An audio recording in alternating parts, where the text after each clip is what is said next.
activity. And as well, when I looked at the values that we came up with, there seems to be some common threads throughout both of the themes and the values. And so as well, we'll see those as we go forward into the strategies. So for the next about 60 minutes, 55, 60 minutes, you will be in 3 groups. We've broken into 3 groups. They've been predetermined, and it'll be a mix of council and staff. There will be a group facilitator. I'll identify that person in a minute, just to keep things rolling and to help with the process.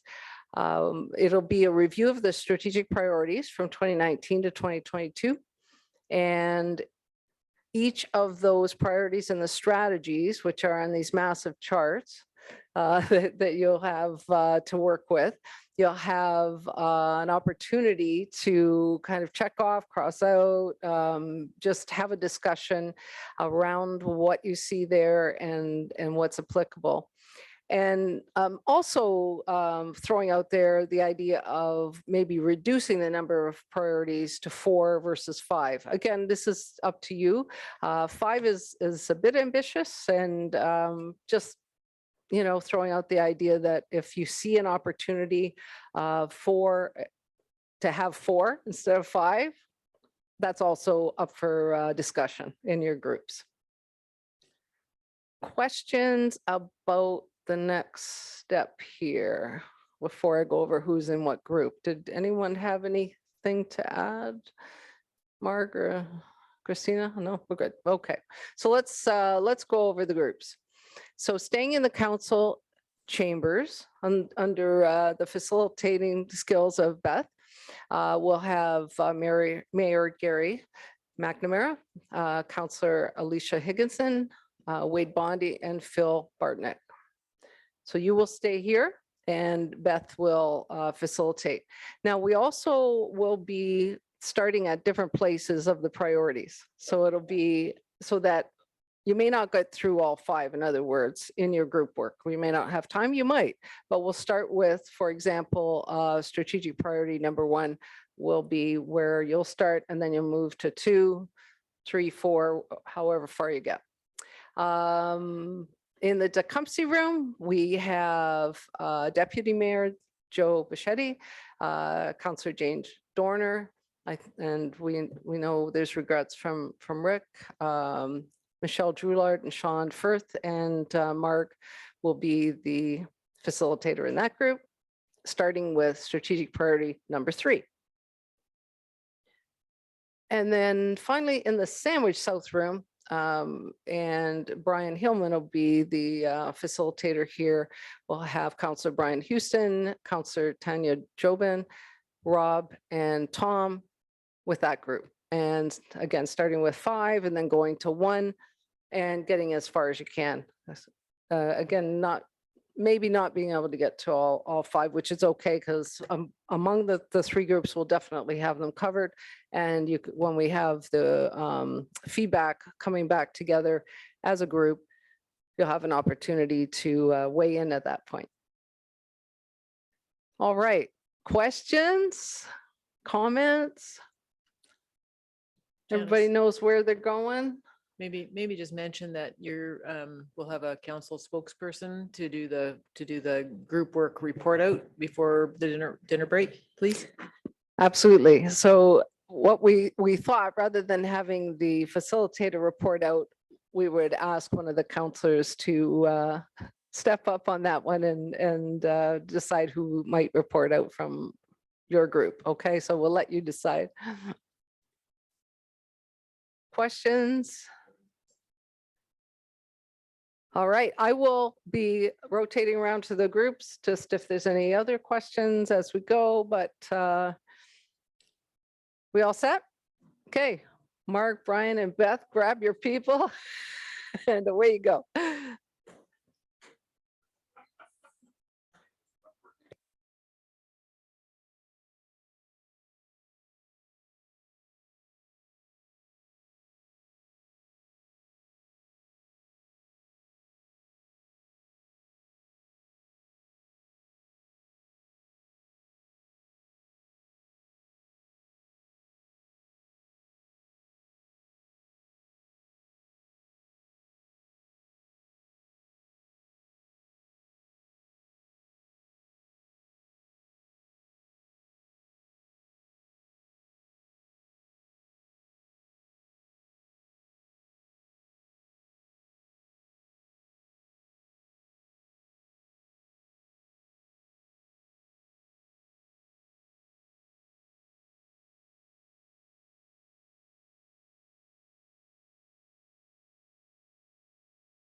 Okay, I think we have everyone back. Yes, yes, yes. Okay, we thought the first group has some things on flip chart and then a little bit, I think, on the big chart, but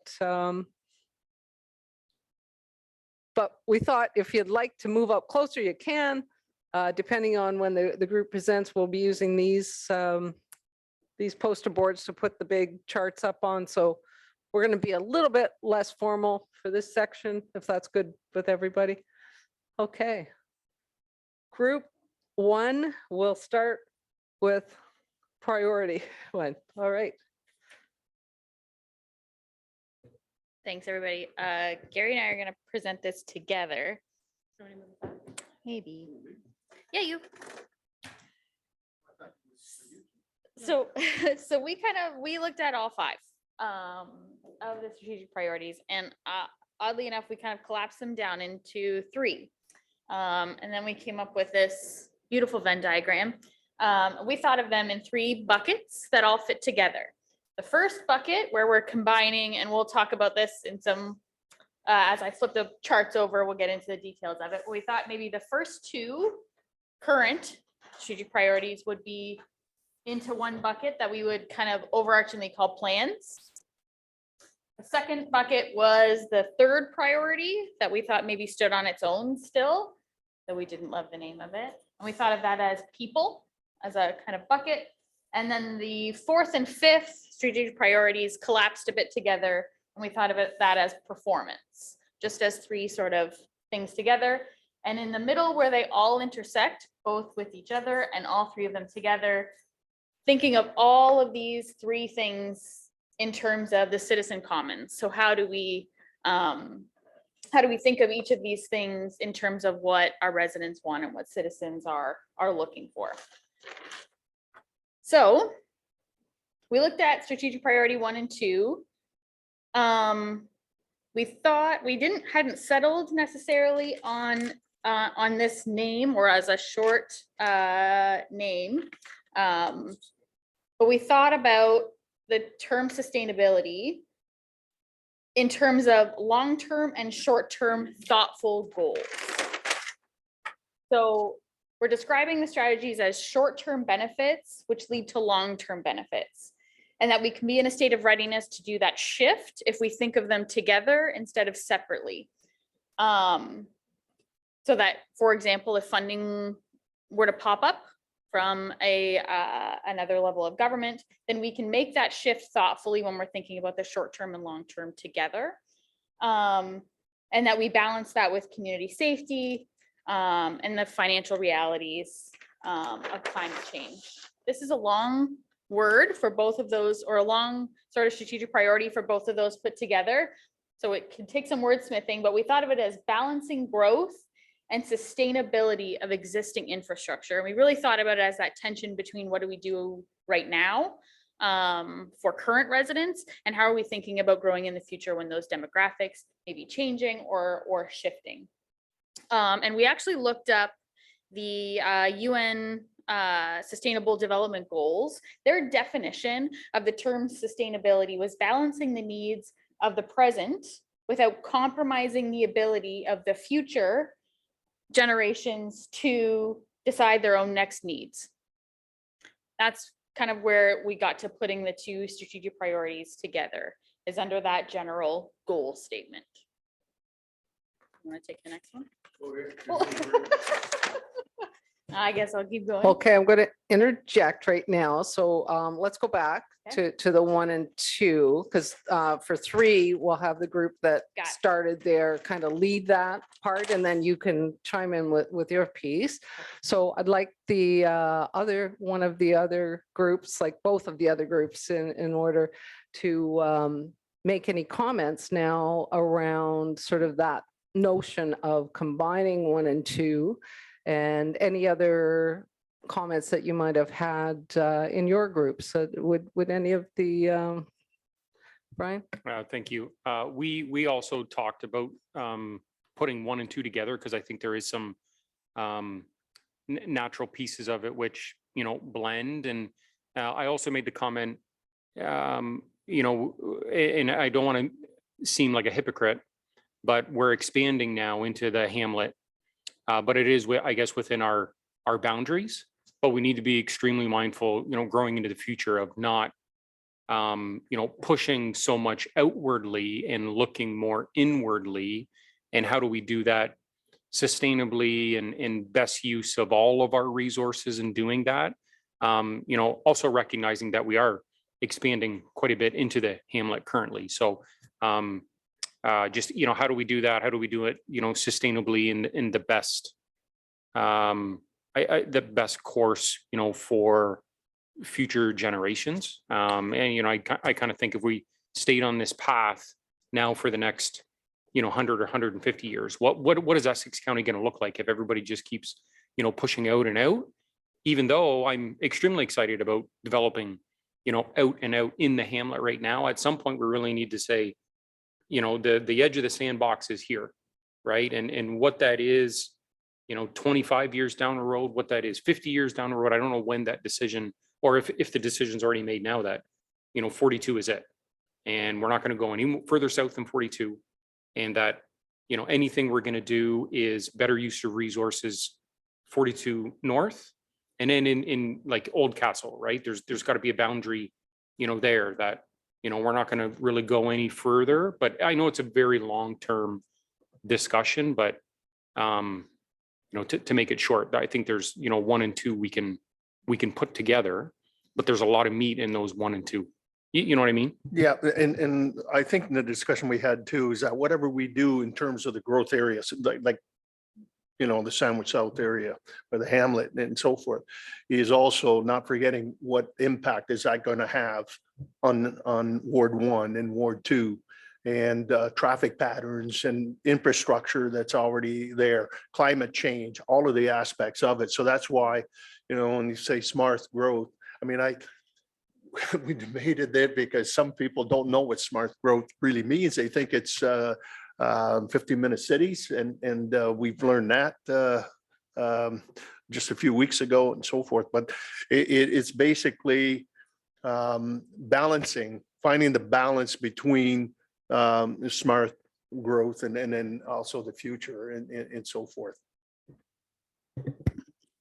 Group 2, Yeah, basically, we actually looked at collapsing 4 and 5. That was, this discussion where we started off, and then when we went to 1 and 2, we talked about as well collapsing the 2. But then we found, I think we went back the other way, where to keep them separate. But we looked at changing the name. We didn't like the name Smart Growth. I think it's past its prime. We looking at calling it Maintaining Livable Communities. That is something that we want to, in the future, when we talk about growth and development, that we have livable communities. And so, like Gary said, we have to watch in terms of the trigger words, that we're not, advocating 15-minute cities in our strategic plan, but these are things that residents expect when they do want to move in a community. They want it to be livable. And what does livable mean? And then you have your goals and your strategies how to get there.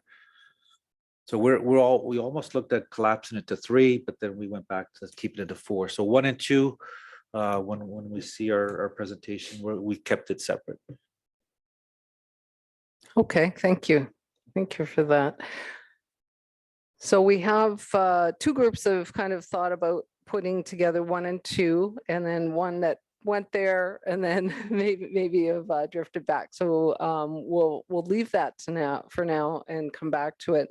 I think the ideas that you've had that in terms of renaming and how those priorities would move forward seem to align fairly nicely from what I can hear around the table. Would others agree?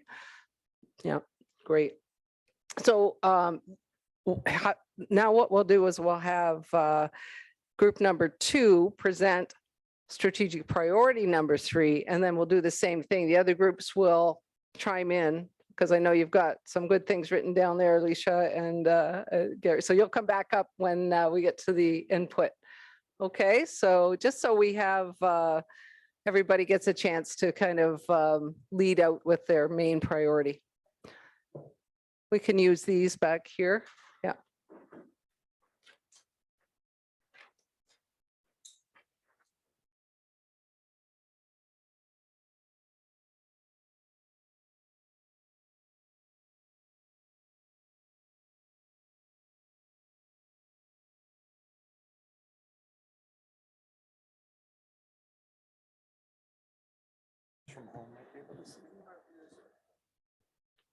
front of Wade.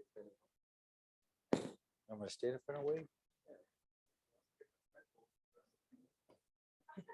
Maybe I should get a chair.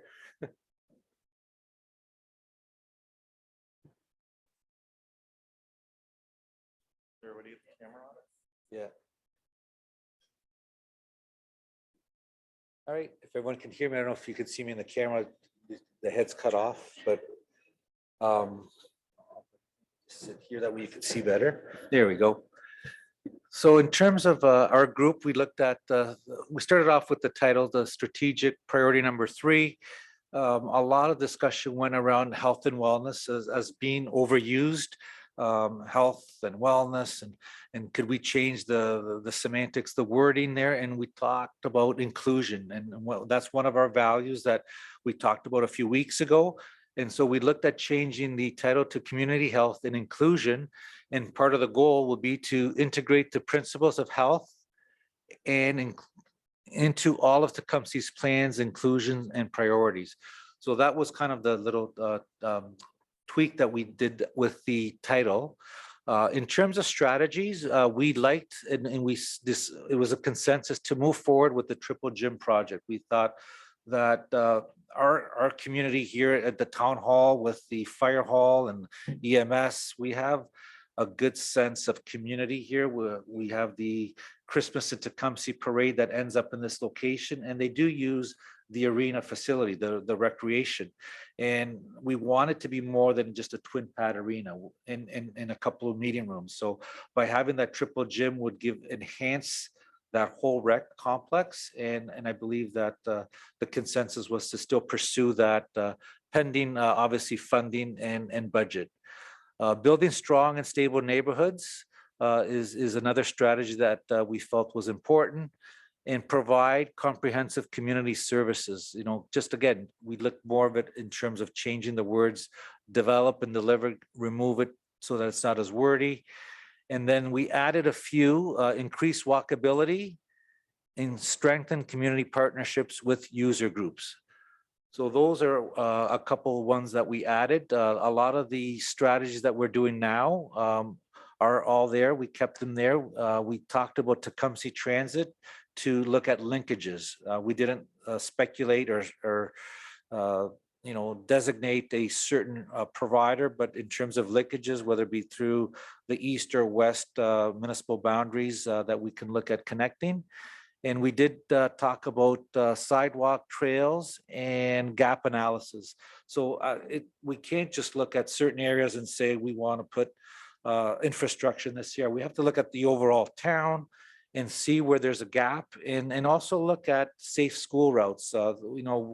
Through healthy, active living, we want to promote that walkability, and we want to be able to provide safe routes. How do we do that? Well, we got to look at the GPS, see where the layers of sidewalks exist, and in our infrastructure budget time to see if we can look at adding new sidewalks through the life cycle. So it's not just repair and maintenance, it's actually new, but it's again closing the gap on those linkages that we can make those a safer route. So going back to 4 to 5, those are the 2 strategic priorities that we as a group thought that we could combine. Number 5 was leadership and good governance. Can I just You want me to interrupt stop? it? Yeah, Okay. we'll come to that when we talk about 4 and 5. I just want to, I know there's some input from the other groups on 3s, just Yeah. while it's fresh in our minds. No Thank you. problem. I'll If there's come- anyone I'll on the come group back that to it. want to add, go ahead, Mark. One item there, Joe, I think maybe it just slipped your vision there. It's in green, but under the Indigenous relations that's living under number 5, we felt it would be better placed under number 3. So Brian, Tanya, anything to add on number 3? I know you had got to that and to discuss it. Was there anything you wanted to add or?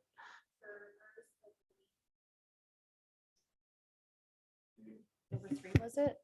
Sorry, number 3, we were recommending in community health and wellness was improved seniors programs and relationships with our senior community.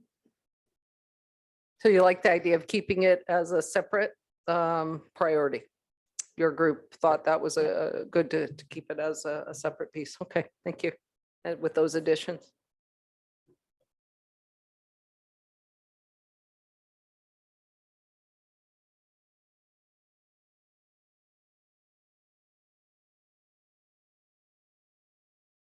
goals,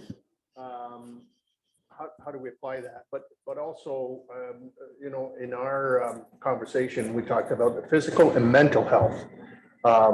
What is community health or a healthy community or unhealthy certain community? So I think that's to try to find a balance, and not only for, you know, I think we talked about not only, you know, our residents and citizens and so forth, but also the staff that have to provide a lot of those services, you know, within the community. Both, as we know, we do have first responders who are actively, you know, in that area. So the biggest piece too is that defining,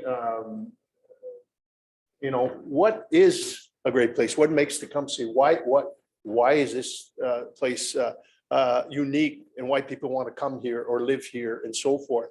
And are we hitting all of the benchmarks? Are we, in other words, the 880, you know, from infants to the senior population and everyone in between and that?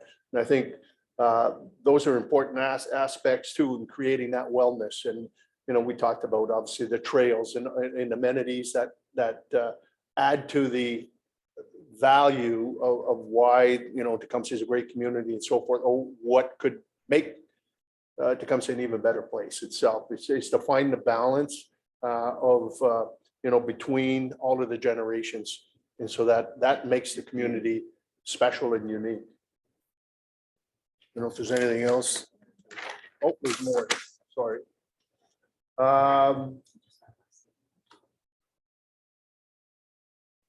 Oh, yeah, it's not, again, you know, when you look at, you know, it's not something that we say or you know, it's trying to define who we are, you know, certainly as a community in that. And then that's it. Yeah, you don't want me to go 4 and 5, right? Not yet. Great. So there, again, is consensus around 3 stays, maybe a renaming. What are some thoughts around the proposed community health and inclusion, and as opposed to wellness? Was there any initial reactions to that from anyone from the other groups?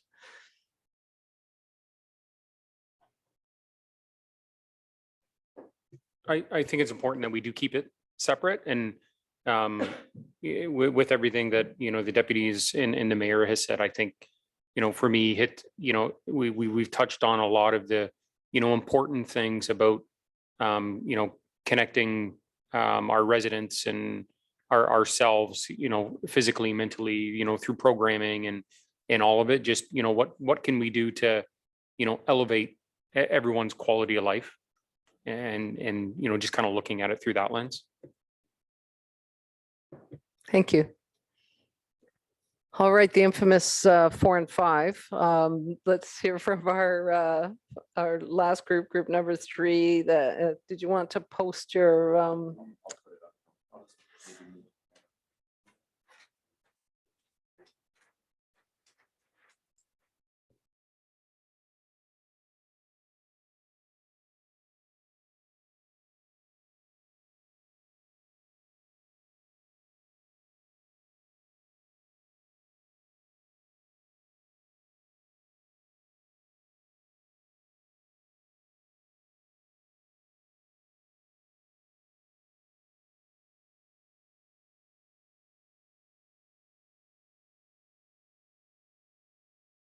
Sounds like my wife is here. So we were number 4 and 5, and initially we thought we could combine both of these. I think there was a lot in common between the two, and I think the comment we made, continuous improvement, that's something that I think we can apply to every one of the existing ones. The one piece we had, and and I don't know where it's captured in here, but I think there's a real inward and outward piece here. A lot of it that we're talking about is, you know, in the good governance piece and leadership is, you know, how we lead in the community, how we lead as an organization through everything that we do. But, you know, how do we do that internally, right? Because I think there's a piece that, you know, we need to be very mindful of how we operate, but also how do we, how we do things, right? Which affects everybody. There is, you know, and you know, again, maintaining Team Tecumseh, right? That culture piece. How do we foster? How do we grow that? You know, a big part of it was building, you know, strategic relationships, and we talked a lot about you know, our unique position. You know, how we're affected by Windsor, by Lakeshore, by the county. You know, we've got great opportunity with both upper levels of government to, you know, work with them.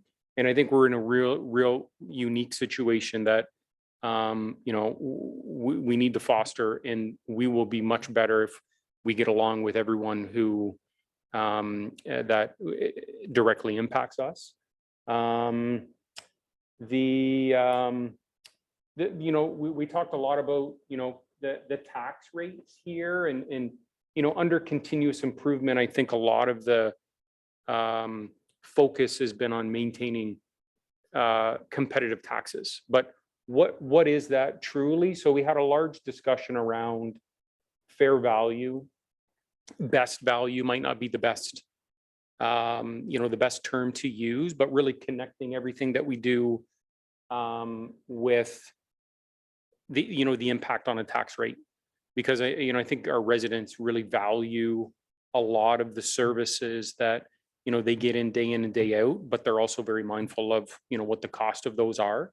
But I think in that whole discussion, how do we always connect, you know, what we're doing, you know, if we're going to expand with triple gymnasium or the sportsplex, or, you know, it's all going to cost something, right? But I think we're mindful that we know it's going to cost something, but, you know, we're mindful of, you know, what that cost specifically is, and we have you know, a wholesome discussion around that. 4, 5. Yeah, but I think a lot of this we can just combine into one. We didn't really speak too much on, you know, what the name of that combined strategic priority is, but, you know, the continuous improvement, again, you know, I think, you know, moves into every one of these that we do. And I think that kind of covers a lot of the discussion that we had.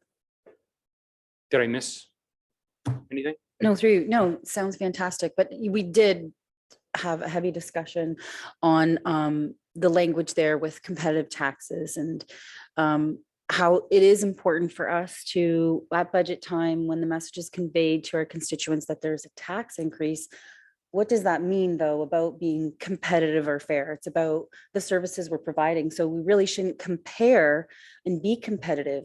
We should set our own standard and maintain our own needs and our own interests, and really determine what are the needs of our residents and what is a want. And we have to convey that when we're saying yes to more wants than needs, that has a big impact on our tax increases, so that we are saying, well, we're providing you this service, that's why there's a tax increase. You don't want that service, you don't want that amenity, then you won't have. So we have to get better at conveying that message as us not being competitive or fair. It has to be what we're providing and who we are.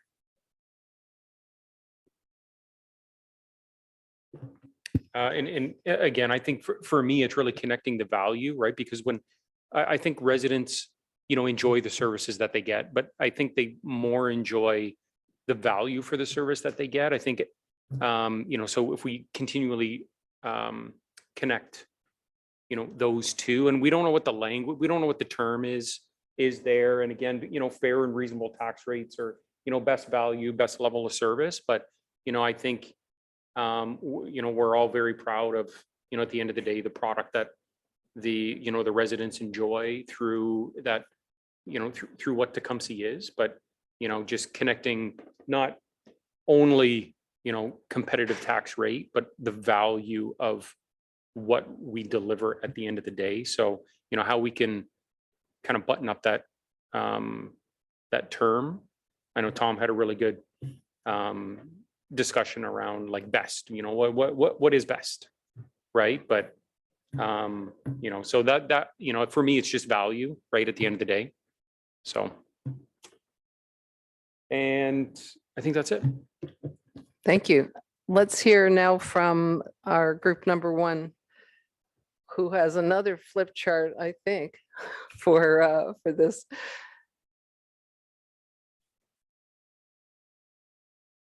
Thanks, Alicia. What good educator doesn't want another flip chart? We focused a lot on the bedrock of good governance across these two. So we did think of collapsing them together. We weren't really sold on this, but we thought about stability and stable service delivery. And that good governance is the bedrock of putting 4 and 5 together. That the end goal is always in sight, and that we as the governors understand our own fiduciary responsibility in how we deliver stable service to residents. Did I miss anything? It's very quick. I'm more wordy than that. Mike? And I think the word that we kind of use whimsical, and, you want to, stability, I think is important. And, on any given time, we shouldn't be, once the roadmap or the road has been laid out, it's okay to shift a little bit, but don't change the goal. And so it's important for us, as policymakers and so forth, and that, to offer that stability, but not to be whimsical and say, okay, all of a sudden we're going to change policy halfway through and so forth without, the real governance where, there's a whole host of other mechanisms or tools in the toolbox to, to deal with, in order, if you want to change policy, there's a road to deal with that and so forth. So we felt also that 4 and 5 can be combined and to deliver that level of service that's certainly required. Thank you. And let's come back now to group number 2. Did you want to come up? We can move this over. I'll help you.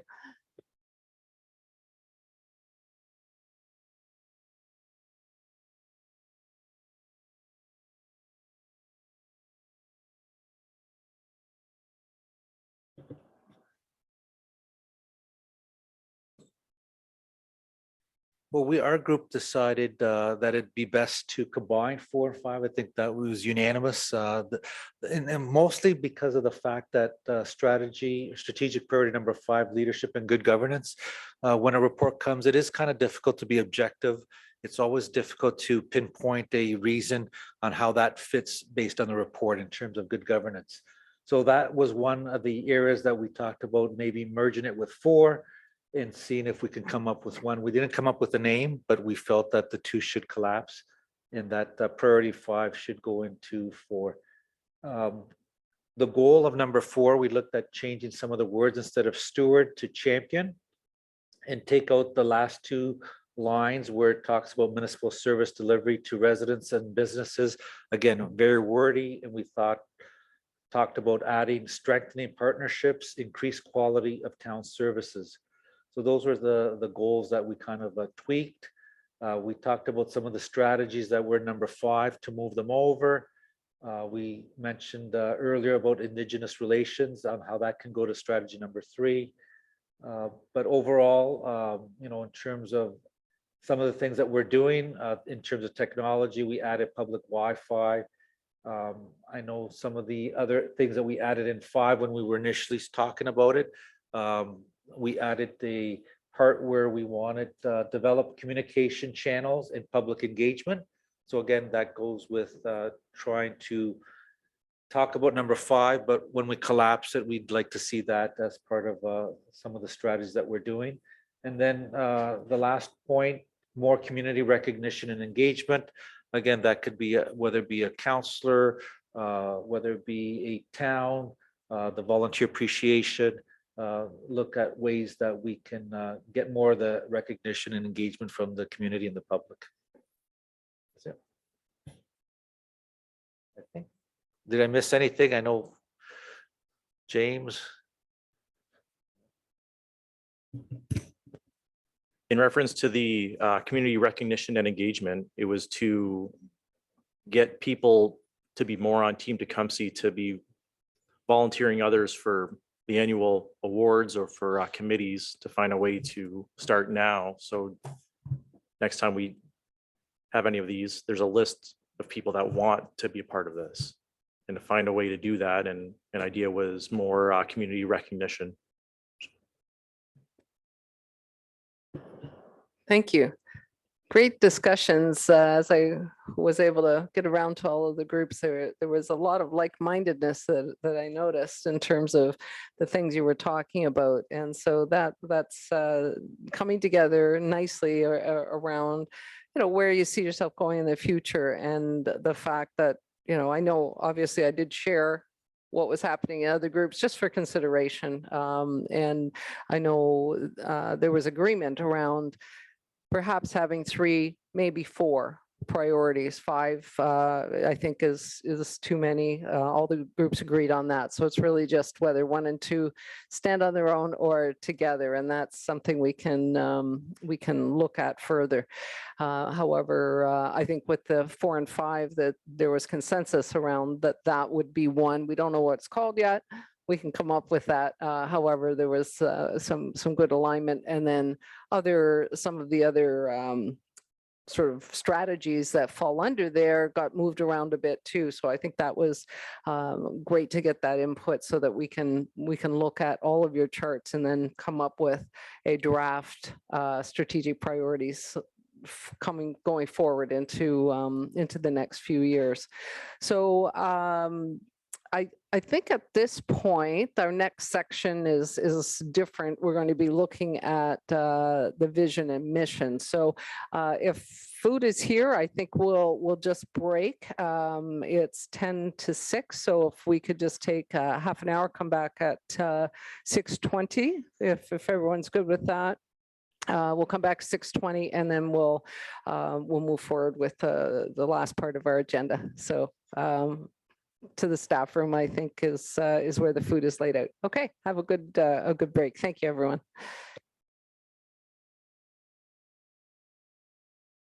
All right, we'll recess for the next half hour for nourishment.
All right, we'll reconvene. Thank you, Janice. Sorry, we were a little too gabby back there, but anyway, we're back and ready to go. Thank you and happy birthday again. I think it was a good reason to be a little longer from our dinner. All right, so thank you very much for your work in the groups and for our group leaders.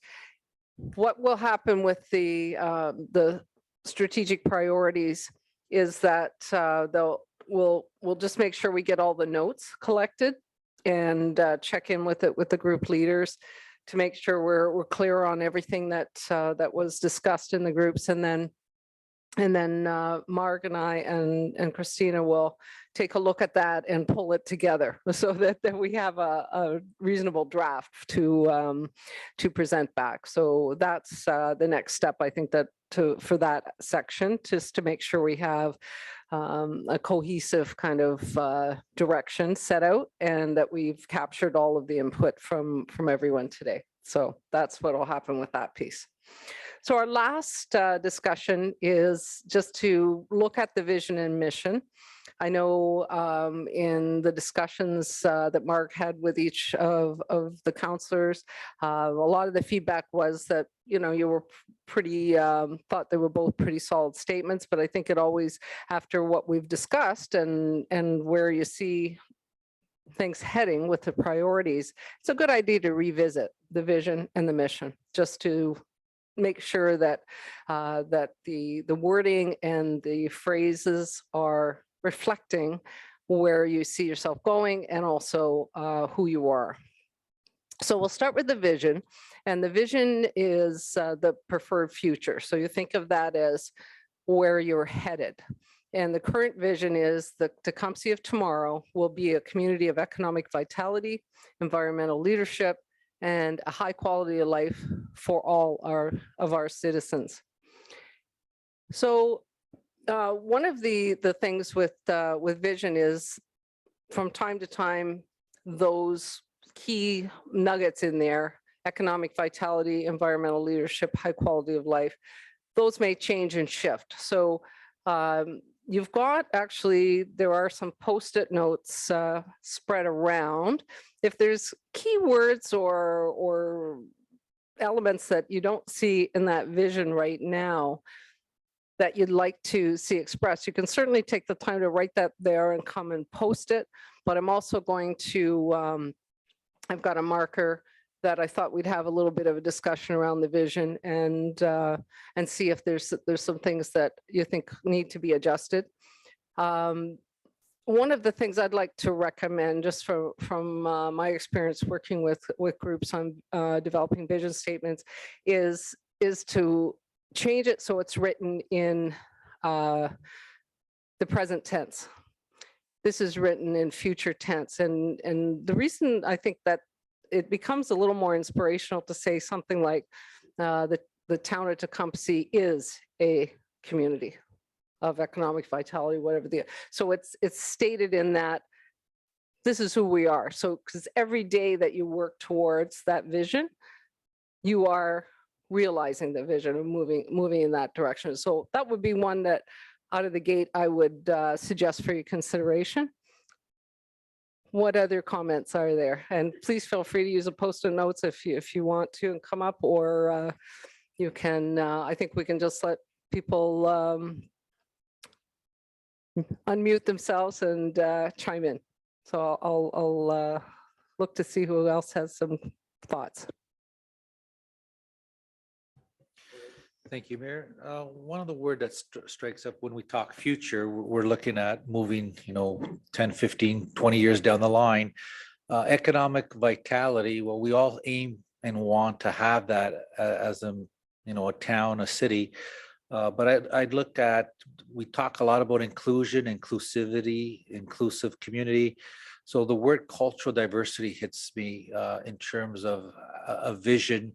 One day, as we're a multicultural community, and we want, if we're looking at inclusivity, we have to have that hand in hand, the cultural diversity of our community.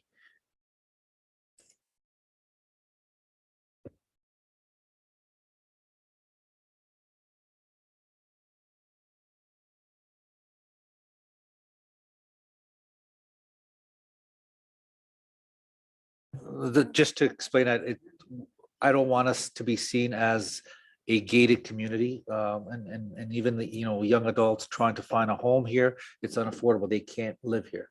So it's kind of closed off. And so the affordability to be able to live here, I don't know if that goes along with that, but being able to make it the availability for anyone.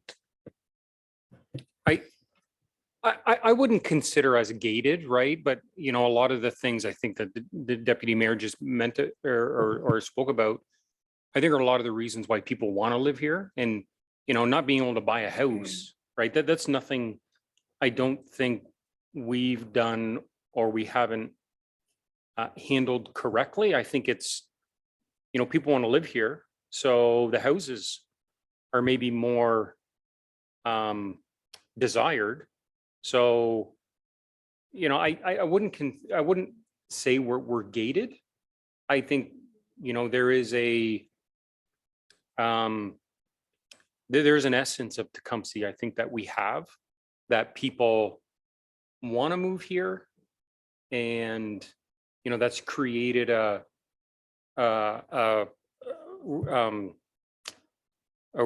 environment in realty, which we have a higher value of homes. So I don't know the whole gated part for me. I'm not seeing that.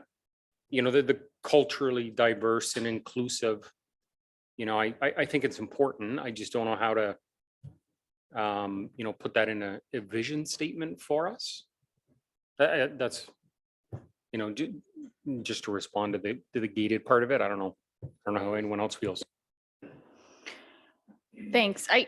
I look at kind of cultural diversity and inclusivity in maybe a larger space. And I'll just be very candid, as a solo income earner, it's very difficult for me to own a house here. And yet I sit around this table as a decision maker. And I think that's part of inclusion and diversity too, is that we make space, and we honor what we have, and we make space for the new types of demographics that we want to attract here, because they have a different perspective on what we are, what makes us great, and how we grow in experiences, and how we attach ourselves to that kind of new team Tecumseh, I guess. And I don't necessarily look at it as gated, but I do look at it as a little bit restrictive, while we are still trying to have amenities and experiences and cultural events that invite that in. We can also make fiscal choices about the types of houses we build and the types of neighborhoods we build them in, that allow for people like me and my kids to be able to afford to live here, because they want to live here, because we have all of those pieces. My kids don't want to leave here, but it's getting harder and harder for them to be able to find a place of belonging, even though they feel like they belong. And that's how I kind of see diversity and inclusivity in a larger perspective, not just multiculturalism, but thinking about like socioeconomics and those sorts of pieces too. Again, I don't know how to put that necessarily in a vision statement, but if we're thinking about the Tecumseh of right now, if we're thinking about the vision statement as a current, but wanting to look at our preferred future, we keep coming back to that tension point of what it looks like now and what we're going to be moving into. I think the vision almost needs to speak to that tension a little bit.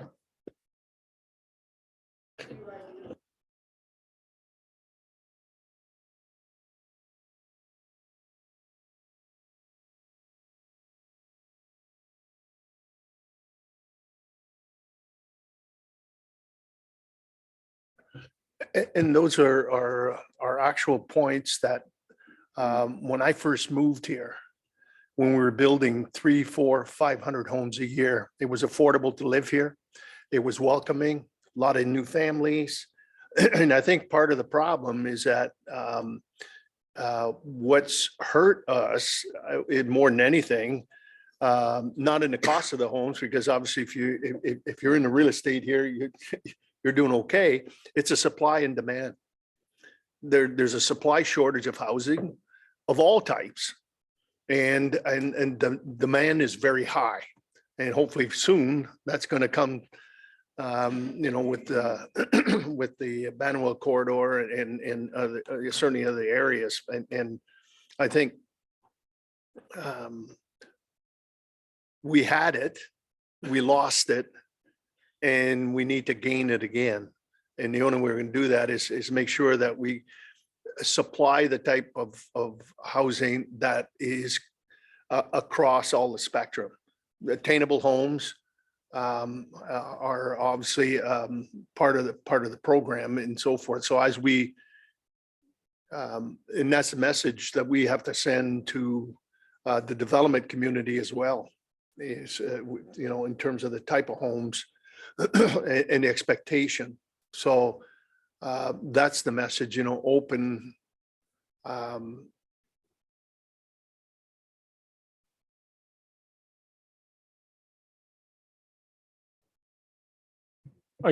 don't know And what the the welcoming term, piece. Well, obviously we have to, welcome. When we say culturally diverse and so forth, but I mean, not just in culture itself. We got to be welcoming to all kinds, into the community, young, old, everything in between. Diversity means a whole lot, and equality, and welcoming to gender, the whole thing. I mean, it's a whole package that, the vision that you want to send certainly to the community at large. I don't know if we, how we put that into, a phrase, but if we call it like a welcoming, lifelong community or something, just to kind of capture, from first time home buyers to, what's the word? Not, seniors housing, but, first time to last time home buyer. I don't know. I don't want to say last time home buyer either, but yeah, like First time I got that. something like that, right? To phrase, a community that, offers all those types of housing, but just, shorter. Just take the pressure off yourselves. Think of it as word salad. What phrases, what words, keywords do you want in there? We'll wordsmith it and come back with a few different options for you. So don't try to, nail it in terms of the wording. Just, but what are some words that you could relate to? Real common parlance words that says, this is the vision, and it could be now and forever. It could be now and in the future. It doesn't necessarily have to change over time. You want it to be welcoming now, and you're going to want it to be welcoming 20 years from now or longer.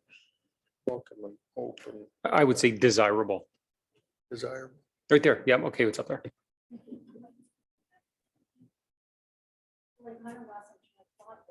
Spinning, that's what happens. But, thank you. Well, I feel like we capture all of those things already when we say high quality of life for all of our citizens. And then when you said, stop trying to, and find a specific word, maybe something like, but then I go back to that. I have to be specific, like our current citizens and welcoming new growth or something. Yeah. But I feel like everything we said last time, we've got it down pretty clear there. I like both the vision and the mission statements. Yeah.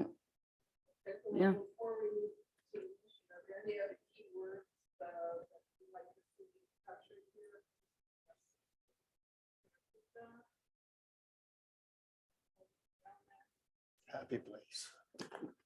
I don't know if it's necessarily belongs in there, but something, a feeling like of putting down roots or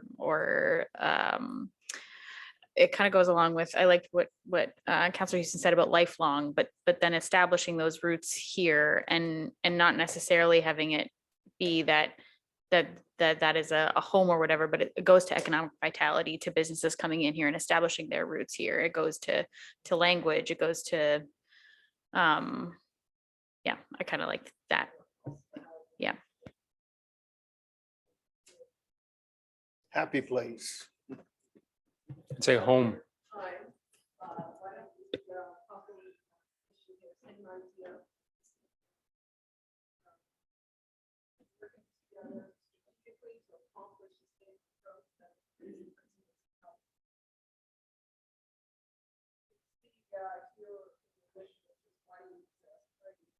Yeah, let's flip that.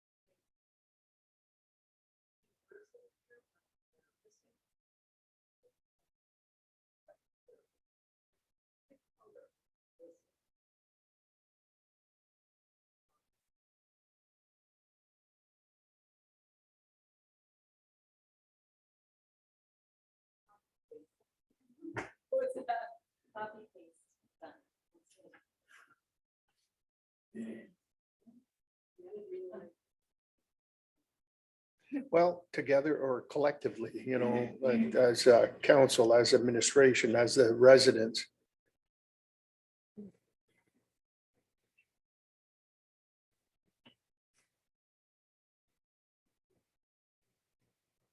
Collaboratively. Collaboratively.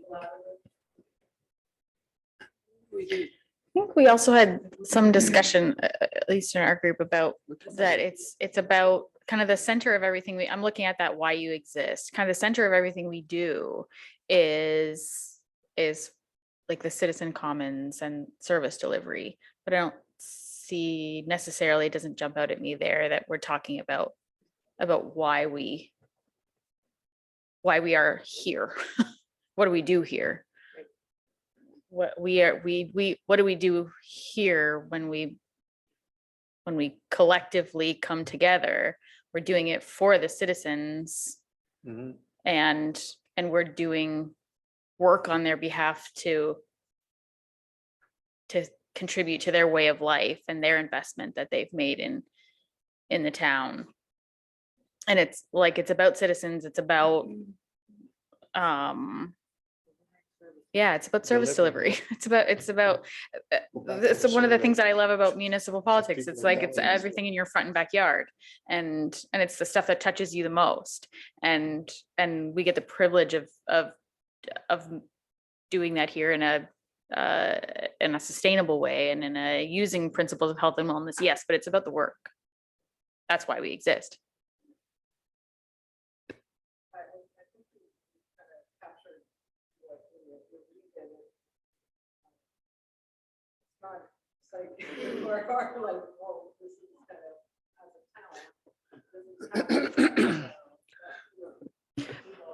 But the citizens is what brings it life. We do the work, but the citizens bring life to it, and they give the kind of bells and whistles. But why we exist is for them to give them a foundation in order to be able to do that work well. Yeah.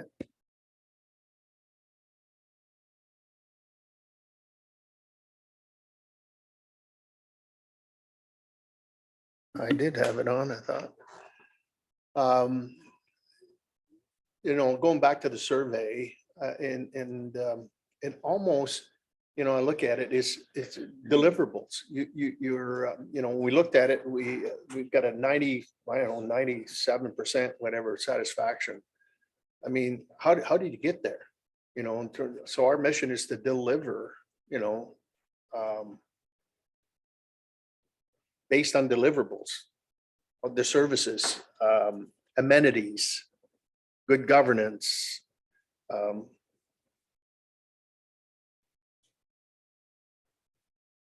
I think services needs to be in there and, you know, like public assets or, you know, how you might say it. Yeah, but yeah, like, you know, the arena, you know, roads, those types of things.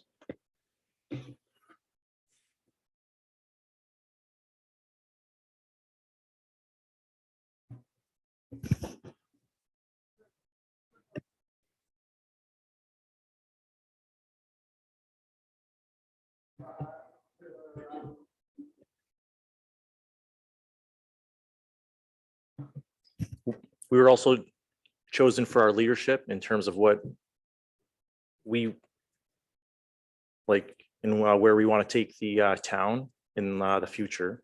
So there's that as well.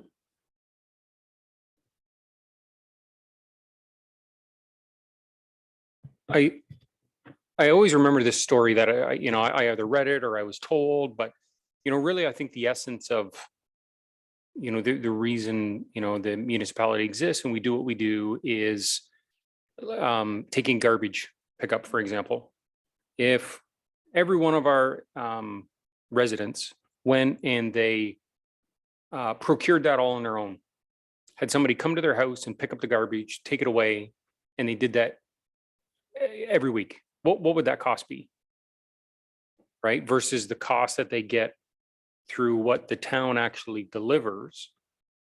We, you know, deliver, and Mayor, you always use the, you know, the 9/10 on a dollar, or whatever that term is, right? But if we were to actually equate what that is, the value that we deliver on, you know, something as simple as garbage pickup is enormous, right? And I think that's sort of the essence that, you know, we're, you know, delivering, you know, services and value to our residents way above and beyond what they would, you know, get it on their own if they were to go out and kind of procure that.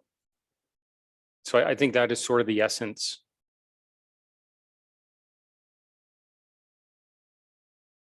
I don't know if anyone else agrees.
All right. So we are at 7 o'clock. Thank you for the input on that. As I mentioned, we will finalize the plan and put it into a form with gathering all these ideas. And the idea around a next meeting, we did originally talk about having 3 meetings. In consultation with Marg, we were thinking maybe one final meeting, but a shorter meeting, possibly an hour, just to review the draft that we would put together in between now and that meeting when we schedule that, which would probably be potentially June, I think early June. So, and then once that plan is finalized and approved, the CAO would develop the corporate plan from that document. So the aim is to have something like you had before that has all of the the value, the vision, the mission, the values, and the strategic priorities laid out so that it is something that can be on the website and shared with citizens and used for your future discussions. And then there'll be a more detailed corporate plan that will be used by staff. So thank you for your input tonight, and turn it back to you, Your Worship. All right, thank you very much, Janice. And with that, if I could have a motion to move the report or to receive the report, Deputy Mayor Bigetti and Councilor Higginson. All in favor? Opposed, if any, that is carried. And with that, members of council then are to this stage, our evening's work's done. So a motion to adjourn. Councilor Higginson, Councilor Houston, all in favor? Opposed, that is carried. Thank you.